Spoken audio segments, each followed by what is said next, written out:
दादा इसमें गुठली नहीं है, इसमें तो केवल रस भरा है। इसके लिए दोनों हाथों से बिल्कुल पान करना है। तो आप शांति प्रवृत्ति को बनाए तो बड़े प्रेम से भगवान की कथा को सुने। तो आप सुन सकते हैं और हम सुना सकते हैं, इसलिए शांति का परिचय दें। बोले बाल कृष्ण भगवान की। महाराज फल ला करके दे दिया। अब जैसे ही फल दिया तो कहा कि इस फल को तुम खा लो, तुम्हारे घर से एक बेटा पैदा होगा। इतनों कह के महाराज जी तो चले गए। उसने कहा कि ना तो आग लग रही है, अरे तू इस फल को खा ले, निश्चित तेरे गर्भ से बेटा पैदा होगा।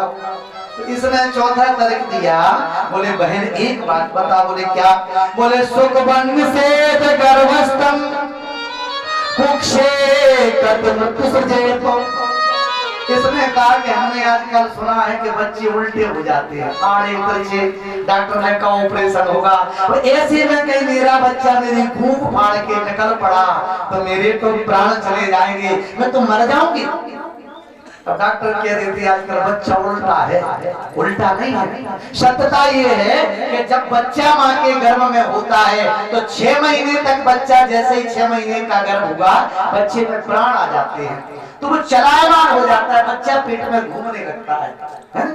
हमारे गांव में एक तरह से चर्चा हो रही थी। हमारी एक भाभी जी हैं, ऐसे ही चर्चा शौकीन थी फिल्म की, बढ़िया फिल्में देखते हैं। तो एक दिन चर्चा कर रहे हैं, बोले जी जी ऐसे मालूम पड़ रहा है जैसे एक दिन बहन वहां पे आ गई। तो बहन ने आकर के अपनी छोटी बहन के नाम देखा। बोले तेरा चेहरा को लाया, ये फल कैसा है? बोले एक संत का प्रदान है, इसके लाने खा लूं तो मुझे बेटा हो जाएगा। तो बोले खा ले। तो उसने कहा कि बहन मैं कभी दर्द सहन नहीं कर सकती, मैं तो सुकुमारी हूँ, ऐसा उपाय बताओ कि फल भी ना खाना पड़े और मैं माँ भी बन जाऊं।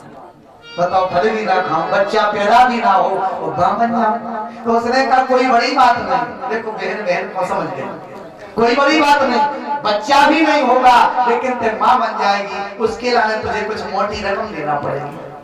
बोले कैसे? बोले इस समय मेरे गर्भ में बच्चा पल रहा है। बोले एक काम करो, मैं तुझे अपना बच्चा दे दूंगी, बेटा हो या बेटी, लेकिन जाके एवज में तुझे मेरे पति को धन की थैली देना पड़ेगा। पैसा वाली थी। उसने कहा मैं दे दूंगी, लेकिन एक बात बताओ, हमारे पति इनको कैसे समझाएं? भाई अगर बच्चा पैदा जब गर्भ में होगा, गर्भ में आएगा तो उधर भी बड़ा होना चाहिए, हमारे पति समझ जाएंगे। तो उसने कहा चिंता मत कर, पति को पागल बनाना तो बाएं हाथ को काम। भाई देखो सत्य है, एक श्लोक लिखा है त्रिया चरित्रं पुरुषस्य भाग्यम। वैसे उसका अर्थ ये है कि औरत का चरित्र और पुरुष का भाग्य कब बदल जाए पता नहीं, लेकिन हमारा दूसरा ही मतलब है। हम तो ये कहते हैं कि त्रिया चरित्रम, औरत के चरित्र को जानना हमारे जैसे के भाग्य में नहीं है, कब का कर जाए नहीं। तो बोले इनको पागल बनाओ। बोले कैसे? बोले पेट पर कपड़ा बांधो, अपनी वाणी को परिपक्व में हो पक्का कर लगाओ।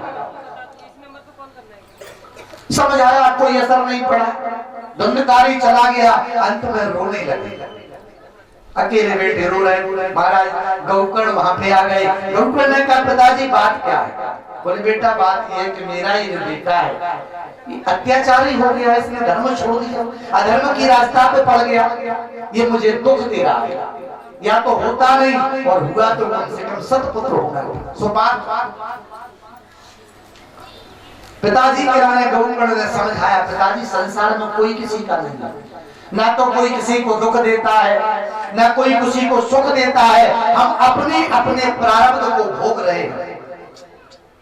उस समय समझाने लगे हैं। बोले काहू न को सुख दुख कर दाता, काहू न को सुख दुख कर दाता, काहू न को सुख दुख कर दाता, काहू न को सुख दुख कर दाता, काहू न को सुख दुख कर दाता, सुख दुख कर दाता, निज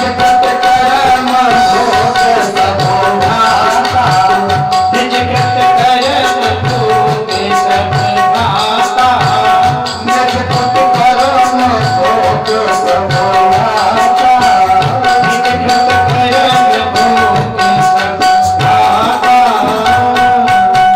बोले काहू न को और सुख दुख कर दाता, सुन कृत कर्म भोग सब भ्राता। संसार में कोई किसी को दुख नहीं देता है। हमने पूर्व जन्म में जो इकट्ठा किया है, हमारे द्वारा जो एकत्रित कर्म है, उस कर्म को हम और आप मिलकर सब भोग रहे हैं। अच्छा, एक दृष्टि से देखा जाए, जितने लोग बैठे हैं, किसी का किसी से कोई रिश्ता नहीं है। ना तो कोई किसी की माँ है, ना कोई किसी का बेटा है, ना कोई किसी का पिता है, ना कोई किसी की बहन है, ना कोई किसी की पत्नी है, ना कोई किसी का रिश्ता है, बिल्कुल कुछ नहीं। आज जो हमारा बेटा बना है, हमें पता नहीं है पूर्व जन्म में वो हमारा पिता भी था। वो आज हम जिसके बेटा बने हैं, अगले जन्म में कहीं कभी ना कभी उसके हम पिता भी बनेंगे। ये रिश्ता केवल आंखों का चक्र है। आज हमने जन्म लिया, पत्नी कितना प्रेम करती है, बाप बेटे से कितना प्रेम करता है, बेटा माँ से कितना प्रेम करता है। लेकिन सत्यता ये है कि जब उनकी मृत्यु हो जाती है तो साल 2 साल याद रखते हैं, इसके बाद यही पता नहीं पड़ता कि पिता की शक्ल थी कैसी। केवल फोटो रखा होता है तो देख लो। बाकी अगर फोटो ना हो, तस्वीर ना हो, तो 10 साल बाद हम अपने पिता के चेहरे को बता नहीं सकते था कैसा। केवल आंखों का भ्रम है। हो सकता है आपने इस जन्म में हम किसी को दुख दे रहे हैं, कोई अगले जन्म में हमारा बेटा बन करके हमको दुख दे। ये कर्म है हमारे, जैसा हमने बोया है वैसा हमको काटना पड़ेगा। बोए पेड़ बबूल के आम कहाते हुए, अगर हमने बबूल के वृक्ष लगाए हैं तो उसमें कांटे लगेगी, आम लगने वाला नहीं है।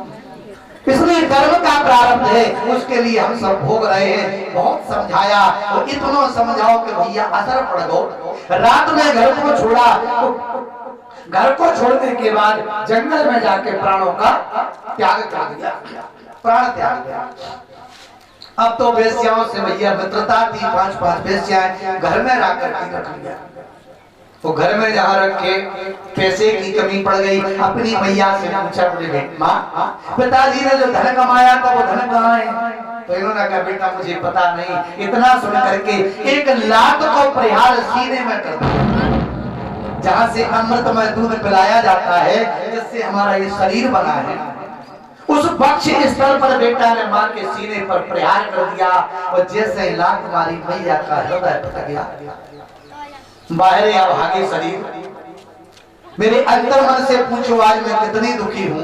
मैंने अपने पति से झूठ बोला, इस दुराचारी पुत्र के लिए पति को धोखा दिया, तो आज यही बेटा उस स्थल पर लात मारी है जिस स्थल से मनुष्य के शरीर को अमृत में दुख प्राप्त होता है।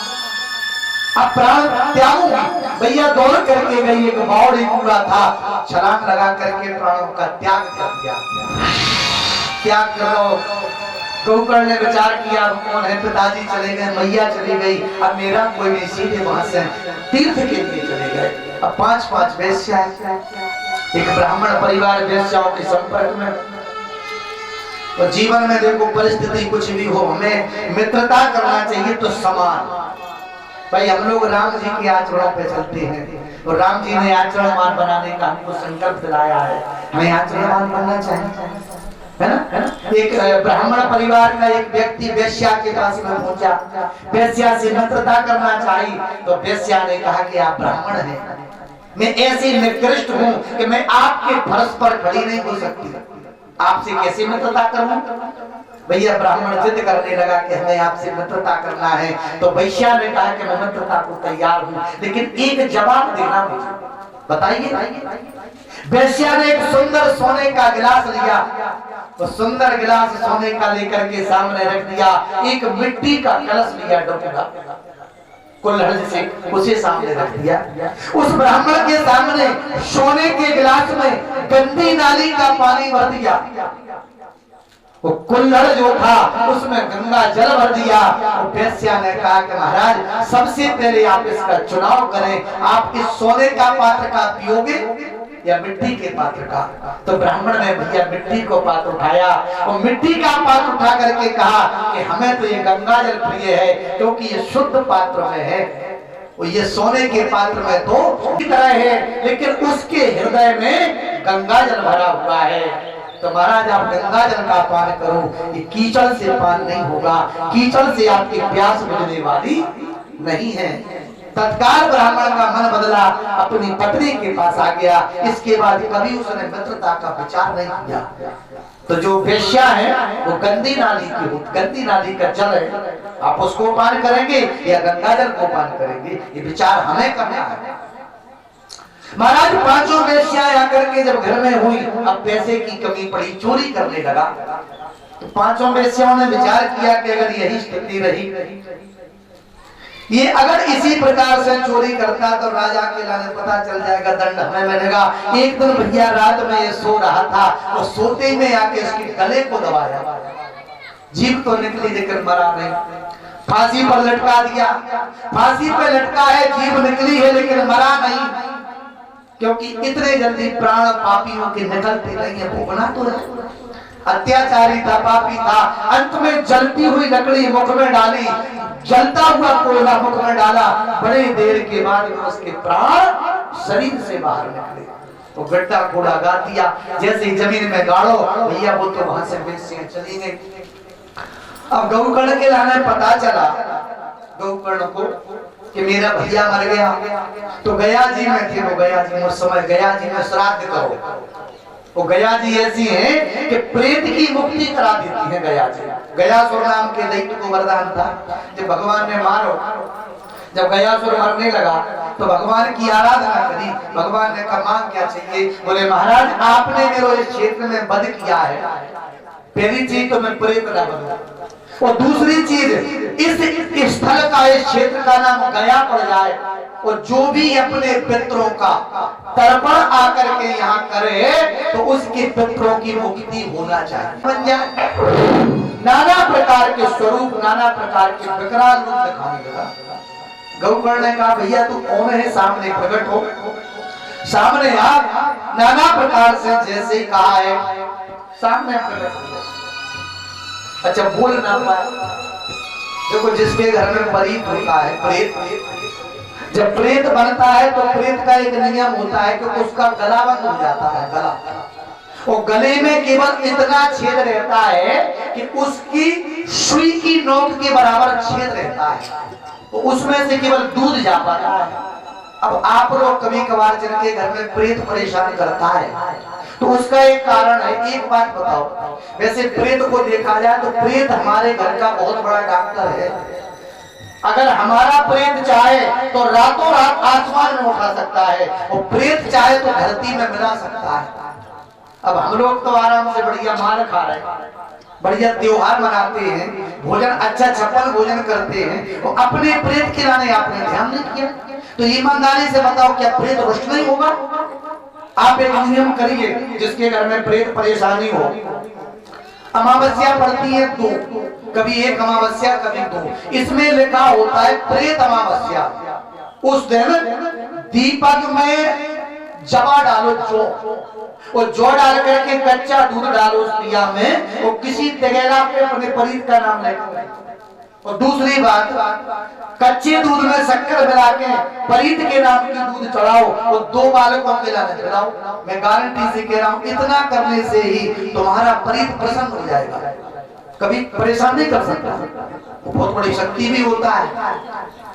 तो महाराज जैसे ही वो प्रेत बना, अब प्रेत बोल ना पाए क्योंकि गला तो उसका बंद था। महाराज समझ गए। सूत जी कहते हैं कि ततो अंजलो शरम कृत्वा गोकर्ण स्तुति नयन, हाथ में चुल्लू में जल लिया और जल के छींटे मारे।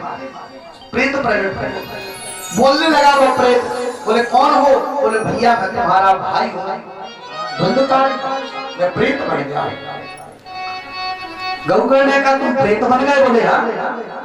बड़ा आश्चर्य है, अब तो कहा मैंने तुम्हारे लाने गया जी में श्राद्ध करो, फिर भी प्रेत बन गए। तो वो प्रेत कहने लगा है कि गया श्राद्ध सते नापी और मुक्तिर में ना भविष्यति। उसने कहा कि महाराज एक गया छोड़ो, अगर 100 गया में भी जाकर के मेरे नाम का तर्पण करोगे तो भी मेरी मुक्ति होने वाली नहीं है, क्योंकि मैंने अपने माता पिता के लाने आत्महत्या करने को मजबूर कर दिया, मैं तो महान पापी हूँ, ऐसे मुक्ति नहीं मिलेगी। बोले फिर कोई उपाय करो। तो बोले ठीक है अभी तुम जाओ, हम सुबह उपाय करेंगे।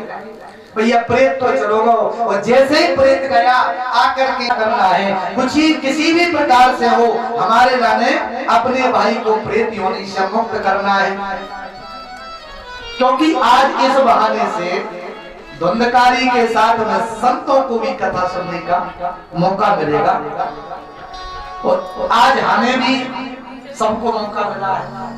अच्छा जिंदगी का कभी ईमानदारी से बताओ कोई भरोसा है? आज यदि हम यहाँ बैठे हैं, अभी हाल ही में हमारे एक बड़ी दुखद घटना हुई, आपके भदोना पहाड़ पर जब कलश यात्रा हो रही थी, तो जो व्यक्ति सुबह घर से कलश यात्रा को निकला हो, ईमानदारी से बताओ क्या ये सोच सकते थे कि वो व्यक्ति लौट के घर पहुंच भी नहीं सकता है? अभी हमारे शेरहोरा वाले नौरैया परिवार से भैया जगदीश प्रसाद नौरैया जी, इनको है इस जिंदगी का साथ बेटी नहीं है किसी का, किसी का साथ बेटी नहीं है, क्या भरोसा है इस जिंदगी का साथ बेटी नहीं है किसी का, किसी का साथ बेटी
सांस रुक जाएगी चलते चलते, समा बच जाएगी जलते जलते, सांस रुक जाएगी चलते चलते, समा बच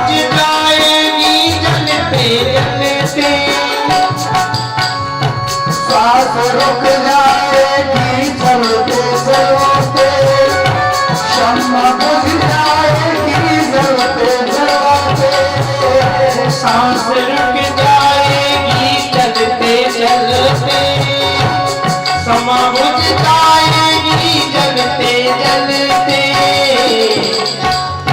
कब निकल जाए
मानव योनि में जन्म मिला है, मनुष्य बने हैं। अरे हम रहे ना रहे, कम से कम ऐसा करके जाए कि हमारे बाद भी हम रहे ना, मोहब्बत रहेगी, शाश्वता अपनी दुनिया चलेगी। अब रहेगा मोहब्बत रहेगी, शाश्वता अपनी दुनिया रहेगी। नाम रह जाएगा किसी का साथ दे दी, क्या भरोसा, क्या भरोसा, क्या भरोसा है इस जिंदगी का, साथ देते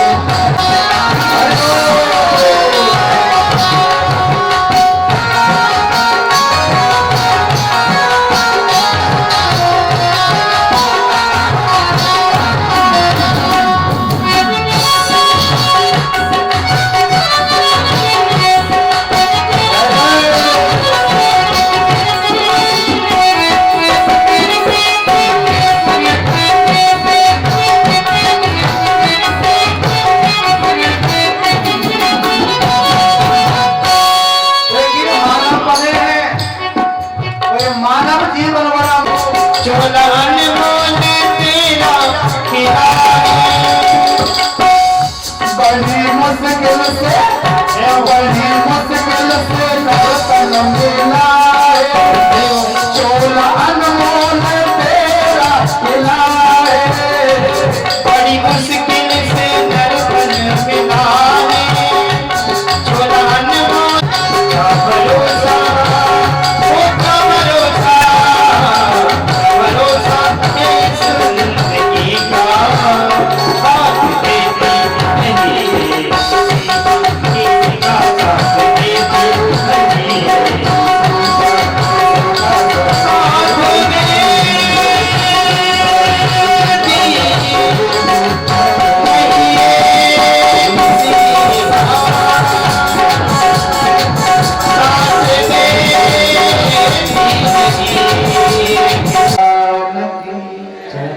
आज मानव जीवन मिला तो अपन सोचेंगे कल ठीक 12 बजे से कथा हो, और समय हमारा लास्ट का है नहीं, प्रभु इच्छा था। अगर मन हुआ तो 5 बजे तक, तो आप लोगों का मन है तो यहाँ तो नॉन स्टॉप मशीन है, चाहे रात के 10 बजे तक होती, कोई दिक्कत नहीं। भाई कथा करने आए हैं, हम किराए के तो है नहीं कि नहीं महाराज टाइम निकल चुका, आप लोग बैठे हो कथा तो रात 10 बजे तक भी हो सकती है। इतनी तो भगवान ने हिम्मत दी, हनुमान जी कथा करते हैं, तो हनुमान जी विराजे, तो कम से कम 10 घंटा 12 घंटा तो बिना देखा। तो आकर के उसने पूछा ये क्या कर रही है, बोले वैद्य जी ने कहा था कि कूट के खिलाना है। बोले डाके पति को कूटने की जड़ी बूटी कूटी, भाई जड़ी बूटी कूटना थी तो तू उल्टा कर रही है। तो सत्यता ये कि कथा हो या कथा हो, सबसे पहले मैं दिमाग से समझ रहा है, और जब तक हम किसी चीज को दिमाग से नहीं समझेंगे तब तक हमारे पल्ले पड़ने वाली। तो हर चीज को विचार कर। महाराज जब महाभारत हो, कौरव सेना पांडव सेना सब सत्यानाश करवा दो, वो कन्हैया ने यही संकल्प लिया था कि सबको नाश कराना है, क्योंकि कन्हैया के जाने के बाद स्वयं पांडव दैत्य बन जाते, तो उनने पांडवों की सेना को नाश करो। दुर्योधन महाराज रण क्षेत्र में इतनी गदाएं मारी महाराज भीमसेन ने कि इनके शरीर के एक एक रोम से रक्त निकल रहा, लेकिन प्राण मरे नहीं, इनके प्राण नहीं गए। आखिर क्यों? तो इसका एक कारण था कि अपनी माता गांधारी का इनको एक वरदान था। जब ये शरीर से मिट्टी लगा करके गए थे नग्न अवस्था में, तो इनकी मैया ने कहा था कि बेटा जब तक सुख और दुख, हर्ष और विषाद एक साथ होंगे तब जाकर के तेरी मृत्यु हो। अच्छा, जैसे जब शरीर नष्ट होगा, रक्त निकलने लगा, दुख तो बहुत मिला लेकिन प्रसन्नता नहीं मिली, और जब प्रसन्नता नहीं मिली दादा तो इनकी मृत्यु नहीं। पड़े रणभूमि में द्रोणाचार्य के पुत्र महाराज अश्वत्थामा, वो अश्वत्थामा ने यहाँ करके अपने मित्र के आने देखा, मित्र को देख करके कहा रोने लगे अश्वत्थामा, आंखें खोली, दुर्योधन ने कहा भैया कौन हो? मैं उठाई भैया सीधे जाकर के और जहां पर पांडवों का शिविर था, जहां 5 पांडव और उनके 5 पुत्र सो रहे थे, वहीं पहुंच गए। अब जैसे ही जाने लगे सो कन्हैया तो अंतर्यामी है, कन्हैया समझ गए कि दुराचारी अश्वत्थामा मेरे 5 भक्तों को मारने आ रहा है। योग माया को बुलाया। जैसे योग माया आ गई, योग माया ने कहा महाराज आदेश, बोले आदेश ये है कि तुम इनकी नींद में विघ्न डाल दो, ये जग जाए। ठीक है। योग माया ने जाकर के भैया ऐसो विघ्न डालो कि 5 पांडवों की नींद खुल गई, विचलित हो गए। वो कन्हैया के पास में आ गए, कन्हैया से आकर के कहा कि कन्हैया आज कारण क्या है? बोले क्यों? बोले आज स्वप्न भी खराब आ रहे, हमारी नींद टूट गई, मैंने विचलित हो गया। तो कन्हैया सब कुछ जान रहा है। कन्हैया ने कहा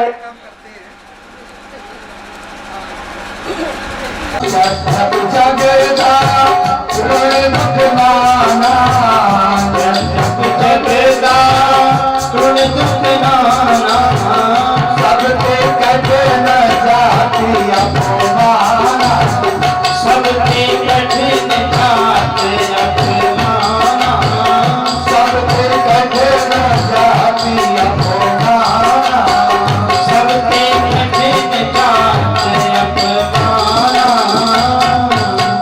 बोले जगत जग अर दारुण दुखनाना, तो सबके कठिन जाति अपमाना। संसार में दादा बहुत से दुख हैं, लेकिन सबसे बड़ा अगर कोई दुख है तो वो जातिगत अपमान से बड़ा कोई दुख नहीं है। बोले वो कैसा? कि किसी अगर एक प्रतिष्ठित व्यक्ति का वध करना है, जैसे ब्राह्मण को प्रतिष्ठित मानते हैं, समाज में दर्जा अच्छा प्राप्त है, अगर किसी ब्राह्मण का वध करना है तो जान से मत मारो, क्योंकि जान से मारने से तो ब्रह्म हत्या का दोष भी लगेगा। अगर उसका वध करना है तो उसका जातिगत सामूहिक अपमान कर दो, अपमान। और जिसका समाज में अपमान होता है वो जिंदा तो रहेगा लेकिन मरे के समान रहेगा। कोई भी समाज का प्रतिष्ठित व्यक्ति हो, अगर उसे मारना है तो समाज में उसका अपमान कर दो, जिंदा भी रहेगा और मरा भी रहेगा। जातिगत अपमान।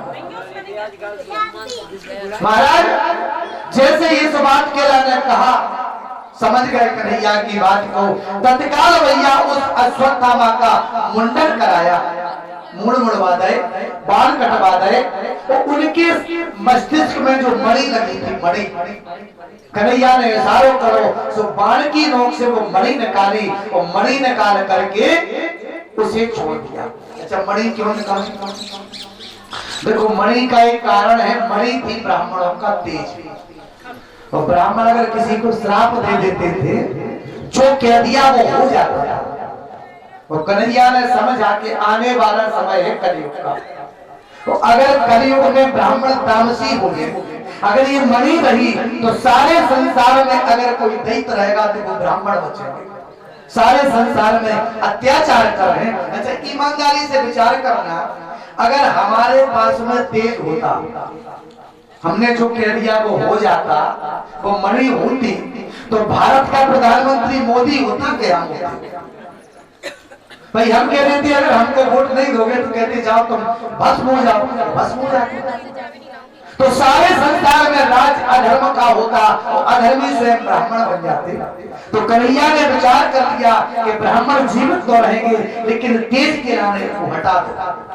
जो मणि निकाली तो ब्राह्मण जीवित तो है लेकिन बिना डंक का बिच्छू बना दिया, बिना डंक का बिच्छू। बिच्छू देखो अगर डंक ना हो तो उसमें जहर है ही नहीं। अगर आज हमने तेज, हाँ कुछ में है, सभी ब्राह्मणों का तेज नष्ट नहीं हुआ। चाहे कोई भी व्यक्ति हो, किसी समाज का हो, असहाय व्यक्ति अगर दिल से श्राप दे दे वो आज भी लगती है। लेकिन जो अनैतिक श्राप, राजा नरक का आपने एक कहानी सुनी होगी, बड़े धर्मात्मा थे राजा नरक, और रोजाना गाय दान करते थे। गाय एक दिन क्या हुआ, एक ब्राह्मण को गौ दान कर, 1.25 लाख गाय दान करते, गाय दान कर दी और लेके वो ब्राह्मण ने जाके गाय अपने घर में बांध दी। ठीक, ऐसो दुर्भाग्य हो कि रात में वो गाय छूट गई और राजा के जैसे इतना सुना कन्हैया समझ गए, तत्काल चक्र को आदेश दे दिया। चक्र प्रकट हो, चक्र से कहा कि उत्तरा के गर्भ में जाओ, अग्नि से रक्षा करो। आदेश को पाके भैया जैसे ही चक्र गया, कन्हैया ने 5 बाणों की तरफ देखा, 5 बाणों कन्हैया की नेत्र अग्नि से जल करके खाक हो गए। उत्तरा के गर्भ में चक्र पहुंचा जाकर जैसे ही चक्र चलो, सारे शरीर में उत्तरा के गर्भ में शीतलता पैदा कर दी। उस अग्नि के लाने शांत कर दिया है। वो कन्हैया ने एक अंगूठा के बराबर स्वरूप धारण करो, सीधे गर्भ में पहुंचे। और कन्हैया ने जाकर के गर्भ में, उत्तरा के गर्भ में महाराज परीक्षित को साक्षात दर्शन कराए। ऐसा कोई संसार में पैदा नहीं हुआ। महाराज परीक्षित को छोड़ के परीक्षित जी महाराज को गर्भ में दर्शन कराए, माँ के गर्भ में। सारे गर्भ के लाने दोस्त कर दिया। अंततो गत्वा भैया कन्हैया जी गर्भ से बाहर आ गए और जैसे गर्भ से बाहर आए प्रसन्नता हो गई। 5 पांडव प्रसन्न, महाराज आपने हमारे वंश के लाने निर्वंश होने से बचा दिया। सभी लोग गदगद हो गए और जैसे ही गदगद भई, अब तो भैया कन्हैया ने पांडवों से कहा कि अब हमें जाना है, देखो तुम्हारी सारी विपत्तियों को दूर कर दो, अब तुम लोग बड़े प्रेम के साथ में निवास करो, हम अपने द्वारका की ओर प्रस्थान करते हैं। जाने लगे। 5 पांडवों से कहा कुछ मांग लो। 5 पांडव हाथ जोड़ करके खड़े हो गए। उन्होंने कहा कि कन्हैया आज तक जैसी रक्षा आपने करी है हमेशा करते रहना, आपका जो वरद हस्त है वो हमारे सर पे सदा पधारते रहना, सदा रखे रहना। कन्हैया की आशीर्वाद कन्हैया ने दिया। जैसे ही कन्हैया भैया जाने के लाने हुए, अब तो सामने कुंती भैया, कुंती कन्हैया की सगी हुआ है। ये वसुदेव जी की बहन है। इनका सबसे पहला नाम था प्रथा। महाराज शूरसेन के एक मित्र थे कुंती भोज, तो भोज के लाने महाराज पुत्री के लाने दे दिया था, वो दे दिया था। इनका प्रथा से ये कुंती नाम पड़ गया। ये सगी बुआ है। जैसे ही कन्हैया ने बुआ को देखो, बुआ हाथ जोड़ के सामने जो है कन्हैया खड़े हैं। तस्य जन्म महाबुद्धे कर्माणि च महात्मनः निधनम चायते वासीत प्रेतगतवान्यथा। सामने खड़े होकर के जाने की तैयारी में है। कुंती बुआ के सामने कहा कि बुआ मैं जा रहा हूं, अरे कुछ मांगना है तो मांग ले। मैया कुंती ने अपने झोली सामने फैला दिया, पल्लू को सामने कर दिया। कन्हैया अगर कुछ देना चाहता है जो मैं मांगू दूंगा, देगा? बोले हाँ बुआ मांग के दे। झोली फैला दी। कन्हैया अगर कुछ देना चाहता है तो संसार के जितने कष्ट है, संसार की जितनी आपत्ति है, संसार की जितनी विपत्ति है, एक कन्हैया मेरी झोली में डाल दिया। दुख को मांगा। जैसे ही दुख को मांगा तो कन्हैया ने कहा कि बुआ एक बात बता, जब से तेरा जन्म हुआ है जीवन भर तुमने कष्ट भोगे हैं और आज सुख भोगने की बारी आई तो भी दुख मांग रही है, कारण क्या है? बुआ के नेत्रों से आंसुओं की अविरल धार बह चली। कुंती बुआ ने कहा कि कन्हैया जब जब मेरे ऊपर संकट आए, जब जब मेरे ऊपर परेशानी आई, जब जब मेरे ऊपर आपत्ति आई, मेरा कन्हैया आपत्ति में मेरे साथ खड़ा है। मेरा कन्हैया आपत्ति में साथ खड़ा है और आज जब दुख भोगने की बारी आई है तो मेरा कन्हैया मुझसे दूर जाना है। मुझे ऐसा सुख नहीं चाहिए कि मेरा कन्हैया मुझसे बिछड़ जाए, सारे संसार की आपत्ति डाल दे, लेकिन मेरा साथ छोड़कर मत जा। कुंती के नेत्रों से अविरल धार बह चली। कुंती मैया को कन्हैया ने हृदय से लगा दिया। बुआ ये तेरा कन्हैया वचन देता है जब जब आपत्ति आए एक बार याद कर लेना, तेरा गोविंद तेरे सामने खड़ा होगा। लेकिन आज मुझे जाने की अनुमति प्रदान करो। और जैसे इतना कहा, नेत्रों से आंसुओं की अविरल धार चल रही है और ऐसी इसी अविरल धार में कन्हैया को विदा किया है। मेरे गोविंद द्वारका के लिए पधारे। और जैसे ही द्वारका के लिए पधारे, भैया धीरे धीरे समय बढ़ने लगा है। और जब समय बढ़ो, वो समय भी आ गो जब महाराज परीक्षित का धरती पर अवतार होता है। बढ़िया सुंदर सुंदर समय आ गो। नक्षत्र ग्रह अपने अपने स्थल पर आ गए और ऐसे शुभ नक्षत्रों में, शुभ ग्रह में महाराज परीक्षित का इस धरती पर प्रादुर्भाव होता है। बोले परीक्षित जी महाराज की, परीक्षित जी महाराज का इस धरती पर जन्म होता है। तो जैसे ही धरती पर जन्म हुआ, जब जिसके घर में कभी संतान ना हुई हो, और जब वृद्ध अवस्था में या तीसरी पीढ़ी में जब संतान मिल रही, तो ईमानदारी से विचार करना उसके हृदय में क्या होता होगा। रात का पता नहीं, दिन का पता नहीं, रात दिन केवल अपने पोते में बीत गए। ये पता नहीं चला कि कब महीना निकले, कब 6 महीना, कब साल होने आई। भैया तो ऐसे रात दिन एक हो गए, पता ही नहीं चला। लेकिन काल तो अविरल गति से चलता है, काल रुकता नहीं है। अगर किसी से पूछा जाए, जैसे ताश खेल है, भैया क्या कर रहा है? कुछ नहीं महाराज, टाइम पास कर रहे हैं, टाइम पास। अच्छा ईमानदारी से बताओ, अगर हम ताश छोड़ के सो जाएं तो क्या? विदुर जी पूछे, धृतराष्ट्र जी के पास में, धृतराष्ट्र के जब पुत्र खत्म हो गए तो ये पांडवों के पास निवास कर रहे थे। तो धृतराष्ट्र के पास में जाकर के विदुर जी ने कहा कि भैया को प्रणाम किया। भैया कैसे हैं? तो कहा कि बड़े प्रेम से हैं। हमारे जो भतीजे हैं हमारा बड़ा ध्यान करते हैं, बड़ा समय पर भोजन देना, प्रणाम करना, चरण वंदन करना, हमारा बड़ा ध्यान रखते हैं। तो विदुर जी समझ गए कि इनके अंदर अपने इन भतीजों का प्रेम पनप रहा है।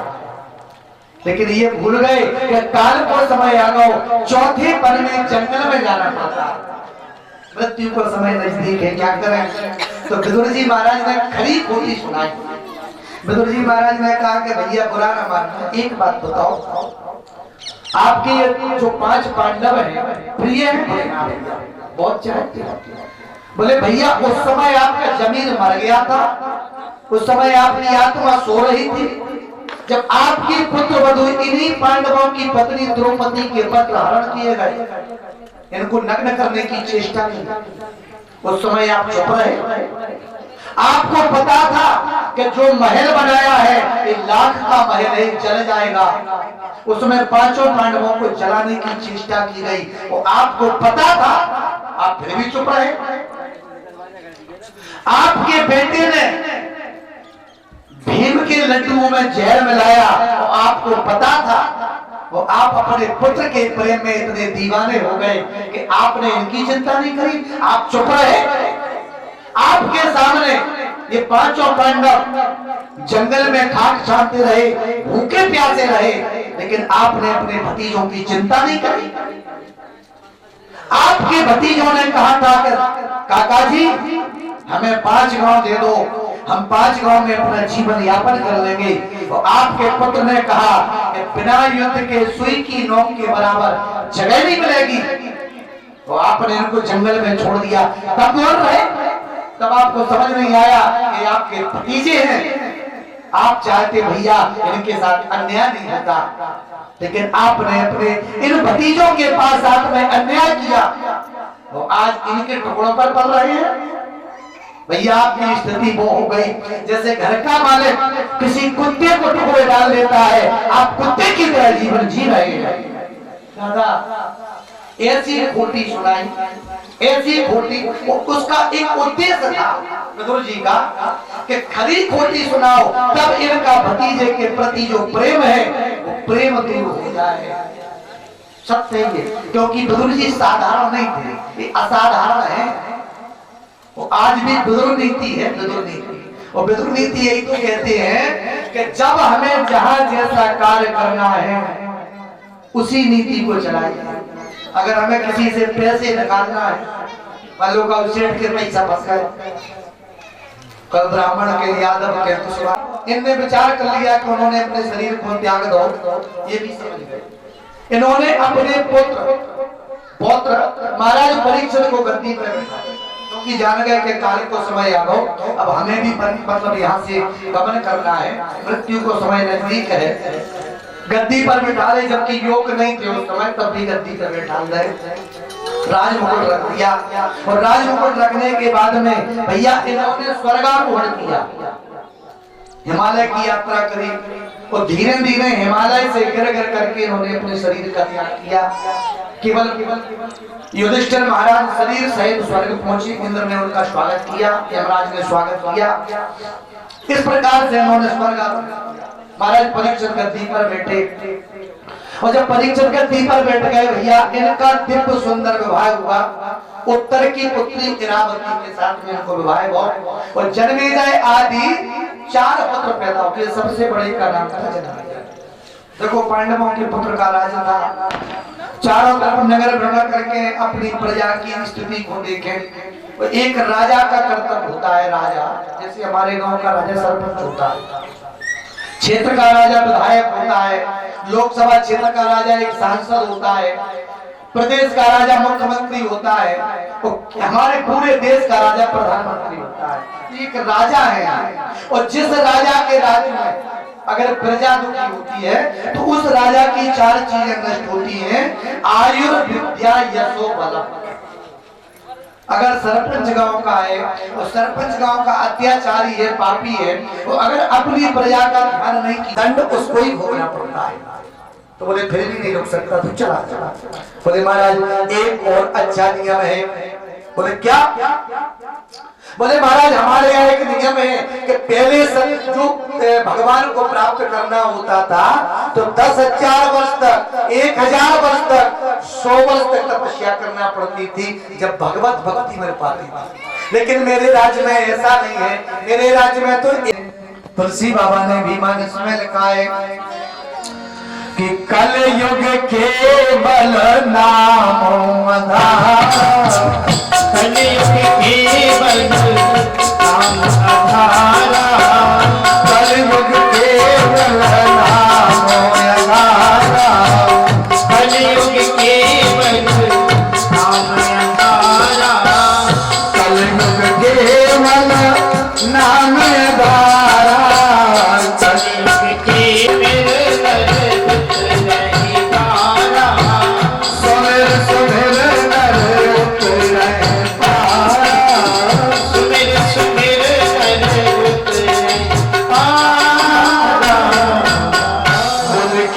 योग केवल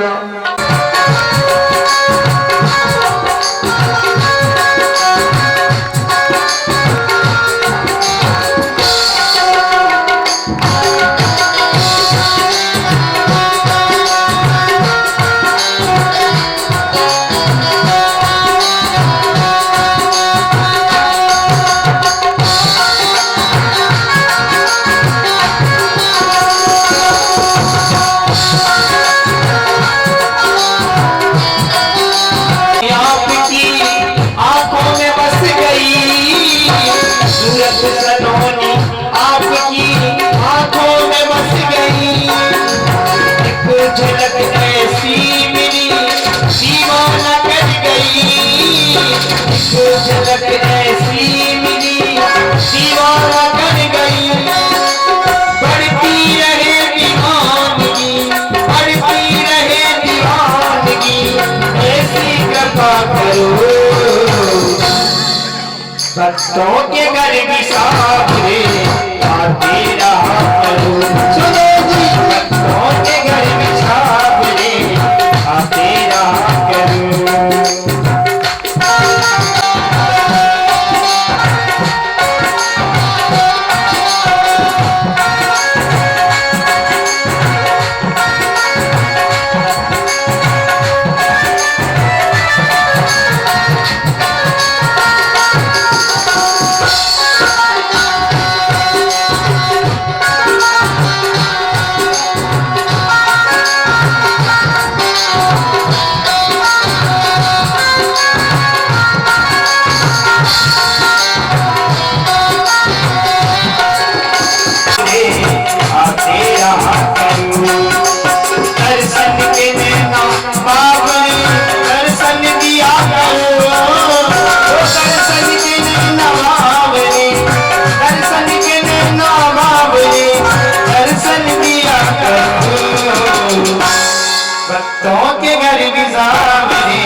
शरणम आरोग्यार्थम मंत्र पुष्पांजलि ओम देवो शांतिरंतरिक्षो शांति पृथ्वी शांतिरापः शांति हृदय शांति